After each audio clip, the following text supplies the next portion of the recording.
विगत 2-3 साल से हम ईआरसीपी का मुद्दा जो पूर्वी राजस्थान में चल रहा है, यानी कि हमारे पूर्वी राजस्थान को वैसे ही सफेद रंग का वरदान मिला हुआ है।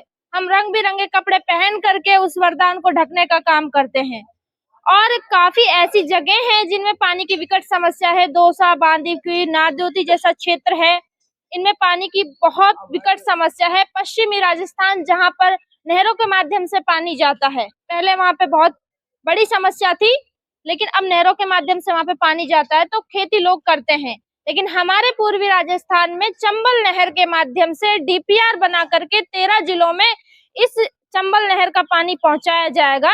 2018 में सभी पधारे, सुनील भाई बैठे, हमारी प्रियंका जी, मुनेशी जी आए, एक बार नाराबाजी कराना जाओ सब लोग, सभी बैठ जाएं, अपने अपने स्थान ग्रहण करें। जितने भाई भी नरपत जी, ऐसा लगेगी। जय जवान जय किसान, जय जवान जय किसान। ईआरसीपी ईआरसीपी ईआरसीपी, जय जवान जय किसान। ईआरसीपी नहीं तो ईआरसीपी नहीं तो ईआरसीपी नहीं तो। और सिर्फ पानी, हम हर नेता से ये कहते हैं कि हमें तो पानी चाहिए, कोई भी लाओ, कहीं से भी लाओ, कैसे भी लाओ, पर पानी लाओ। अगर पानी नहीं लाएंगे तो अब की बार हम मतदान का ही बहिष्कार करेंगे, किसी को वोट नहीं देंगे। और सबसे पहले मैंने एक हैशटैग चलाया था कि पानी नहीं तो वोट नहीं, ईआरसीपी नहीं तो वोट नहीं, और ये हैशटैग आजकल सोशल मीडिया पे अपने ईआरसीपी संयुक्त मोर्चा के पदाधिकारी और कार्यकर्ताओं में बहुत जमकर ट्रेंड कर रहा है। और इस हैशटैग को सिर्फ हैशटैग ही नहीं रखना है, इसकी शुरुआत मैं करूंगा। यानी या तो ईआरसीपी को राष्ट्रीय परियोजना घोषित कर देते हैं, अन्यथा मेरा पहला वोट पहली बार नोटा में जाएगा। और उसका कारण होगा कि हमारी पानी की मांग स्वीकार नहीं करना। और मैं हमारे युवा साथियों को हमेशा जोश भी बढ़ाता रहता हूं, उनको याद भी दिलाता रहता हूं, और हमारे सादा भाषा में, अपने लोकल भाषा में, स्थानीय भाषा में भी हर तरह से समझाने की कोशिश करता हूं। सोशल मीडिया पे जैसे किरोड़ी भाई ने गीतों के माध्यम से बताया, मैं गाता तो खैर नहीं हूँ पर लिख अच्छा लेता हूँ, और हमेशा बोलता हूँ, लिखता हूँ कि दौड़ा दौड़ा तो लिया, कांदा पे राखांगा, हिम्मत मत हारो छोराओ, पानी लियार छोड़ांगा। अया का गीत भी बनाऊं छू, मैं काफी कुछ हिम्मत वाली बातें करूँ छू। और वो मकसद ये है कि अपना छोरा में जोश जुनून बनियो रहना चाहिए। और सभी साथी घबराओ मत, अभी लोकसभा इलेक्शन से पहले पहले हमारी सारी मांगे स्वीकार हो जाएगी। पर यह है कि इस रफ्तार को कम मत होने दो, इनको ये अंदाजा नहीं लगे कि ये बैठ गए, इनको ये लगे कि वास्तविकता में इन लोगों को जरूरत है और अपने मुद्दों पे काम कर रहे हैं, बात कर रहे हैं, अपनी मांग को निरंतर उठाते जा रहे हैं। चाहे दिल्ली हो, चाहे जयपुर हो, चाहे चुनाव क्षेत्र में कोई भी नेता वोट मांगने आ रहा है, चाहे वो विधायक है, चाहे राज्य मंत्री है, चाहे केंद्र का कोई मंत्री है, चाहे सांसद है, चाहे प्रधानमंत्री है, चाहे मुख्यमंत्री, हर जगह हर मुद्दे पर अपनी बात को उठाओ। तो मेरा कहना यही है कि जो भी कोई नेता आपके क्षेत्र में चुनाव प्रचार में वोट मांगने आए तो उसको ये जरूर पूछो कि पानी का क्या हुआ और हमारे यहाँ पानी कब तक आ जाएगा। हमें मतलब नहीं है कांग्रेस का, बीजेपी का, आम आदमी पार्टी का या अदर किसी पार्टी का, कोई भी हो, हमें पानी चाहिए और पानी के लिए ही हमें मांग करनी है। इसमें कोई राजनीति नहीं करनी है। और हम पिछले 15 साल से कांग्रेस की भी हमने सरकार देखी है, भाजपा की भी सरकारें देखी है, लेकिन पानी अभी तक नहीं आया। रामगढ़ बांध ऐतिहासिक बांध है, उसके लिए संघर्ष किया, उसके बाद में हम ईआरसीपी संयुक्त मोर्चा के साथ में काम कर रहे हैं। और हमारा मकसद है कि क्षेत्र में पानी आए, किसानों को पीने के लिए पानी मिले, पशुधन को मिले, वन्य जीवों को मिले, और सिंचाई के लिए पानी मिल जाए, ताकि हम हमारी नस्ल और फसल दोनों बचा सके। अगर पानी नहीं होगा तो हमारी नस्ल तो चोरी चकारी करेगी और फसल बर्बाद हो ही गई। अगर पानी आ गया तो फसल बच जाएगी, नस्ल बच जाएगी। तो दोनों चीजों को बचाने के लिए पानी जरूरी है।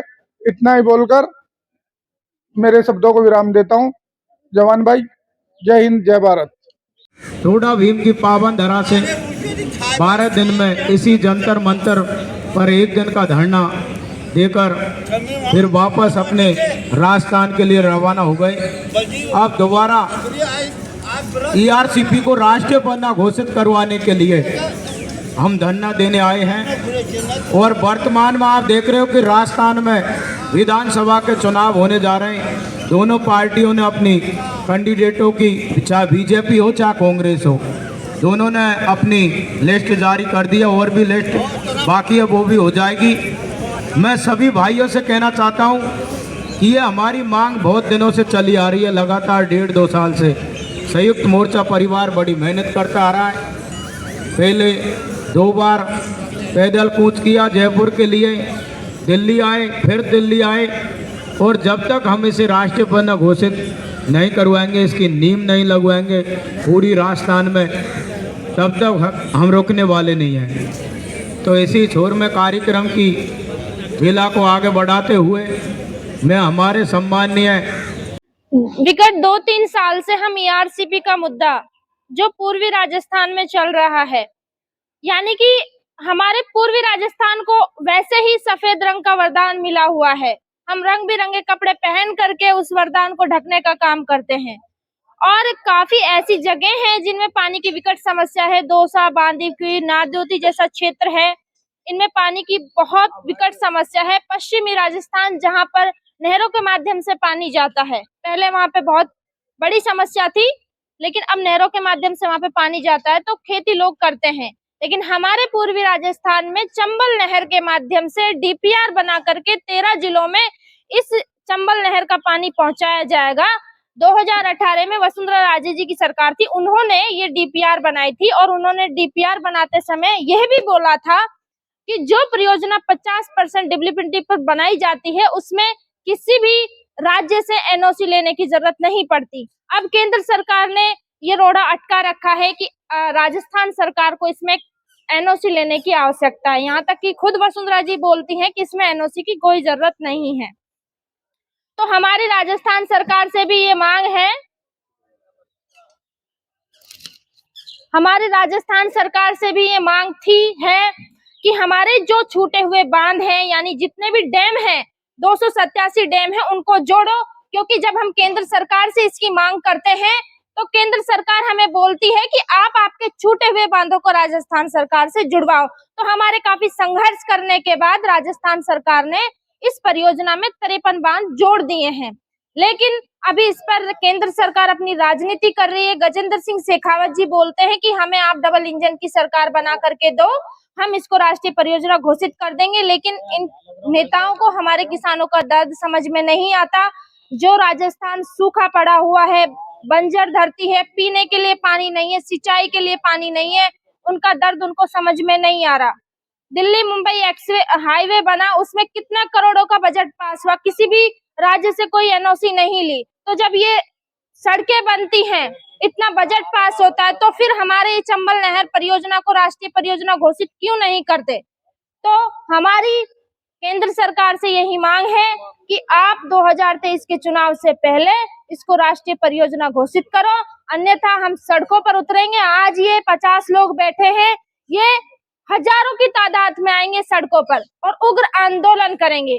तो आपके चैनल के माध्यम से मैं राजस्थान वासियों से ये निवेदन करती हूँ कि आप ज्यादा से ज्यादा संख्या में ईआरसीपी की आवाज को बुलंद करें। नमस्कार, धन्यवाद।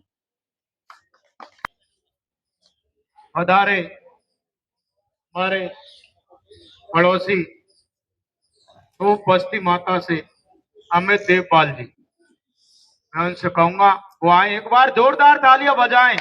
जो भाई हमेशा हमें अच्छी सलाह देते हैं, धन बिजनेस के साथ साथ ईआरसीपी की भी गाइडलाइन जारी कर रखी है। जब भी इनको लगता है कि हम थोड़ा मिसगाइड है तो भाई हमेशा सलाह देते हैं। भाई के लिए जोरदार तालियां बजाएं। और आप देख रहे होंगे मेरे दोस्तों, किरोड़ी नाम हमारे राजस्थान में बहुत तगड़ा बच्चा था भैया, है कि नहीं है? 1 लाख करोड़ी है जनसेवा करोड़ी भनों का। क्लियर? यानी ऐसा जुनून जज्बा जो किसान कौम को जिंदा रखने के लिए कैसा जज्बा है करोड़ी भाई में। एक बार इनके लिए जोरदार फिर से तालियां बजाएं करोड़ी भाई। करोड़ी जी एक गीत और तैयार कर ले हमारे। लेकिन पीने के साथ साथ यदि हम बात करें हमारे जितने भी दैनिक जीवन के जितने भी काम है, चाहे हमारी खेती हो, खेती सबसे मेन मुद्दा हमारा रहा है। क्योंकि अपनी तरफ जानते हैं जैसे एक बार में एक सीजन में फसल हो जाती है, लेकिन सेकंड सीजन में भी हमें वहां पे पानी की बहुत आवश्यकता होती है। यदि हम बात करें धीरे धीरे सभी भाई बहन इसमें लगे हुए हैं और धीरे धीरे ये मुद्दा हमारे कांग्रेस पार्टी, बीजेपी पार्टी, फिलहाल यदि हम बात करें कांग्रेस पार्टी तो बड़े जोर शोर से उठा रही है। अभी प्रियंका गांधी जी भी आई थी, आपने देखा उन्होंने इस मुद्दे को सबसे फर्स्ट प्रायोरिटी दी थी, क्योंकि ये मुद्दा इतना बड़ा बन चुका है और इस मुद्दे को बड़ा बनाने में हमारे भाई, बड़े भाई और बहनों का बहुत ज्यादा सहयोग रहा है। इसी में हम अब जुड़ रहे हैं, धीरे धीरे लोग हमसे और भी जुड़ रहे हैं। अभी बहुत सारे लोगों को पता ही नहीं है, धीरे धीरे चीजें सोशल मीडिया पे चलेगी, फिर धीरे धीरे लोग इसके बारे में और भी जानेंगे, क्योंकि ये मुद्दा हमारे लिए बहुत ही बड़ा है। यदि देखो इस टाइम तो क्या हो रहा है, हम भी जानते हैं इलेक्शन का टाइम है, तो लोग बीजेपी वाले भी कांग्रेस वाले भी इस मुद्दे को उठा रहे हैं। लेकिन यदि हम बात करें चुनाव हो गया, इसके बाद ये मुद्दा बहुत ही ठंडे बस्ते में चला जाएगा, फिर इस मुद्दे को कोई भी नहीं उठा पाएगा। तो हमें कोशिश क्या करनी है कि ये मुद्दा बहुत आगे लेवल तक पहुंचे, बस इसमें थोड़ा सा और सहयोग करेंगे तो ये हमारा काम हो सकता है। तो इतने दिनों की हमारी मेहनत थी, बस वो ये मान लीजिए कंप्लीट होने वाली है, हमें बस अब थकना नहीं है। हमारे लगभग 13 जिलों में लगभग यदि हम बात करें हमारे लगभग ये मान लीजिए 3 करोड़ आबादी को इससे पूरा पानी पहुंचेगा और हमें नहीं, हमारी आगे आने वाली पीढ़ियों को भी इसका फर्क पड़ेगा। भाई यदि हम बात करें हमारी आगे आने वाली पीढ़ियां हमसे सवाल पूछेगी कि आपके टाइम पे जब पानी नहीं था तो आपने इसमें आगे बढ़ चढ़ के भागीदारी क्यों नहीं निभाई, तो हम फिर अपने आगे वाली आने वाली पीढ़ियों के बारे में क्या बताएंगे। तो ये बहुत ही मेन मुद्दा है, इससे लोगों को और जागृत करना पड़ेगा, उसमें हम कर भी रहे। धीरे धीरे हमारे पास भी चीजें आई, हम भी इस संघर्ष में लगे हुए थे, धीरे धीरे और धीरे धीरे पहुंच रही है हमारे गांवों में भी, आप जानते हैं हर कस्बों में भी। तो पानी की बहुत ज्यादा जरूरत है ही है इस बार। और यदि एक बार ARCP हमारी जो हम चाहते हैं वो पूरा काम हो गया तो आप भी जानते हो लगभग ये मान लीजिए 2051 तक तो हमें पानी की कोई भी समस्या नहीं रहेगी। तो पानी हमारे लिए सबसे महत्वपूर्ण जरूरी है। यही नहीं, देखो पीने के लिए चलो है ही है, सभी जानते हैं जल ही जीवन है, ये तो हमें बचपन से पढ़ाया गया है। लेकिन केवल पीने के लिए नहीं, हमारी क्योंकि हमारी जितनी भी कौम आती है, चाहे वो किसी भी कास्ट का हो, चाहे किसी भी धर्म का हो, मेन काम क्या हमारे वहां सभी किसान भाई लोग हैं, चाहे वो किसी भी कास्ट से हो। तो सबसे मेन मुद्दा हमें इस जो संघर्ष ये चला है उसको और आगे तक ले जाना है और सभी भाइयों को एक साथ रहना है।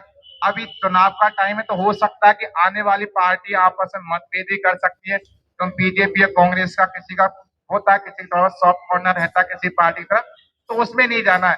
अपना ये मुद्दा स्वतंत्र है, ऐसा नहीं कोई कांग्रेस कोई बीजेपी इनके चक्कर में बिल्कुल नहीं फंसना है। हमें ये काम आगे तक लेके जाना है और ये हमारा मेन मुद्दा होना चाहिए। भाई जैसे यदि हम बात करें बिजली पानी सबसे मेन चीज है, बिजली तो है लेकिन पानी हमारे पास अभी नहीं आ पा रहा है, तो उसमें हमें इसमें और भागीदारी निभानी, थोड़ी सी और देर है फिर बाकी बस काम अपना हो जाएगा। बहुत दिनों से संघर्ष चलते आ रहा है, 2-3 साल हमें संघर्ष करते हो गई, बस कुछ दिन की और बात है, फिर हमारा ये मुद्दा काम हो जाएगा और हम इसमें लगे रहेंगे। बड़े भाई से बिल्कुल आग्रह, जब भी हमारी किसी भी तरह की जरूरत पड़ेगी हम उसमें बढ़ चढ़ के योगदान करें। सभी को धन्यवाद, जितने भी लोग यहाँ पे आए सभी को प्रणाम। क्योंकि अब तो नहीं है कसी ज्ञापन दे रहे हैं लोगों आजा गुरुदेव गुरु आम आदमी पार्टी और हमको आसपास